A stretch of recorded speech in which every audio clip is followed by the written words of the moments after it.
ভিডিঅ'টোৰ জৰিয়তে আমি DEEৰ থাৰ্ড যেটো ভেৰিফিকেশ্যন লিষ্ট আহিলে 3/7/2025 অৰ্থাৎ আজিৰ দিনটোত পাব্লিছ হোৱা লিষ্টখনৰ বিষয়ে জনাম। ইয়াতে চাব আপোনালোকে গোটেই ৰুল ৰেগুলেশ্যনখিনি একে ধৰণৰ আছে। ইয়াত সিৰিয়েল নম্বৰ 3573 পৰা ষ্টাৰ্ট কৰি পেলাই আপোনাৰ 5080 লৈকে আহিছে ইয়াত লিষ্ট, আৰু এইখিনি গোটেইখিনিৰ টাইম টেবুলখিনি উল্লেখ কৰিছে। 4টামান পইণ্ট দিয়া হৈছে, গোটেইখিনি আগৰ দৰে সেম আছে।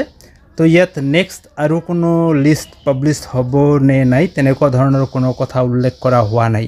তো বন্ধুসকল, কথা আছিলে সেকেন্ড ফেজৰ 3টা তালিকা ইতিমধ্যে পাব্লিছ হৈ গ'ল, আৰু 5 তাৰিখৰ পৰা ষ্টাৰ্ট হ'ব এই ডকুমেণ্টছ ভেৰিফিকেশ্যন।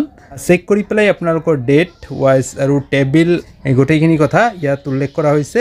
এড্ৰেছ আগৰ দৰে আছে, ৰহিকা Assam agriculture university, international guest house, Khanapara, Guwahati 22। আৰু 5 তাৰিখৰ পৰা ইয়াতে চাব, 5 তাৰিখৰ পৰা 10 তাৰিখলৈকে চলিব ইয়াত ডকুমেণ্টছ ভেৰিফিকেশ্যনটো। 5/7 পৰা আৰম্ভ হ'ব, 10 তাৰিখলৈকে চলিব। 5 তাৰিখৰ পৰা 10 তাৰিখলৈকে এই ডকুমেণ্টছ ভেৰিফিকেশ্যন চলিব। তো নিশ্চয়কৈ আপোনালোকে কথাখিনি গম পালে ইয়াত।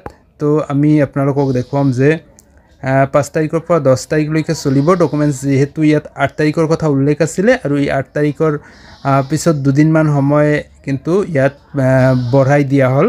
নিশ্চয় আপুনি আপোনাৰ নামটো ইয়াত তালিকাত চেক কৰি চাব, তাৰপিছত আপুনি আপোনাৰ ডকুমেণ্টছ ভেৰিফিকেশ্যনৰ কাৰণে যাব।